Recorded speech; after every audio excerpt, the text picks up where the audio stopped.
The town I grew up in had a distinctly rural character. To put it mildly, it was defined by farms, crops, abandoned churches, and run-down houses. Most of the residents were financially challenged, evident from the low property taxes, maybe even around $1,000 per year. Consequently, the community attracted its fair share of eccentric individuals, like our peculiar neighbor who, although nice, had a strange aura about him. Our own family wasn't well off either, but things improved when my siblings and I reached working age. During a time when the Hot or Not app was still relevant years ago, I matched with a girl named Kelly. We had been seeing each other since late summer and were now in early October. Being in a small, economically limited town, our options for cheap dates were quite limited. We had already gone on hikes, explored the area, and grabbed a bite to eat. There wasn't much else to do. One day, we decided to take a different route in the car, hoping to stumble upon something new. Through the fog, we found a small restaurant in an obscure parking lot along the roadside. Since it had outdoor seating, we decided to give it a try. It was a warm, cloudy day when we arrived and were seated outside. After about 45 minutes to an hour, we left the restaurant, and the weather had grown noticeably foggy. We continued down a desolate road with open fields and farmland on either side, occasionally passing patches of trees and woods. Then, something caught our attention, a sign for a pumpkin patch. It wasn't a flashy billboard, just a simple wooden sign pointing to a dirt driveway that led to a house hidden in the fog. On a spur-of-the-moment decision, we both agreed to check it out.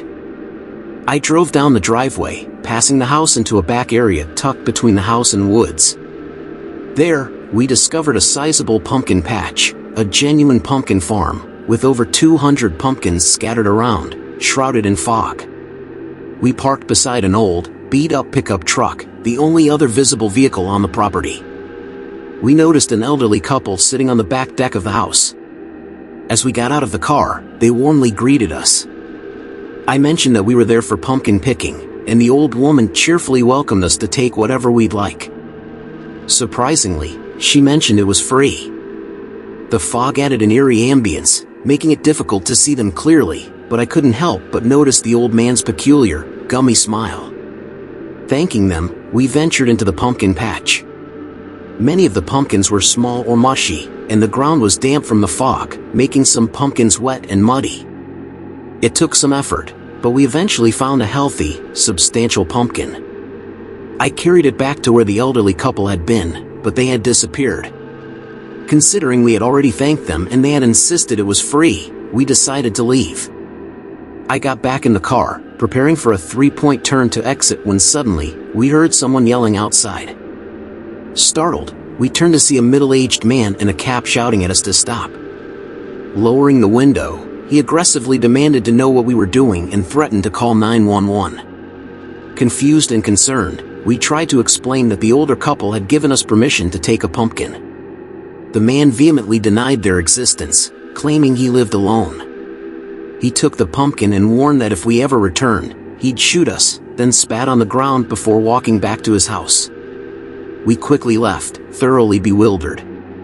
The situation was so bizarre that we briefly entertained the idea of it being a cruel joke, but that notion was unsettling. I made a ghost-related jest, which made Kelly uncomfortable, and even I found myself shivering at the thought.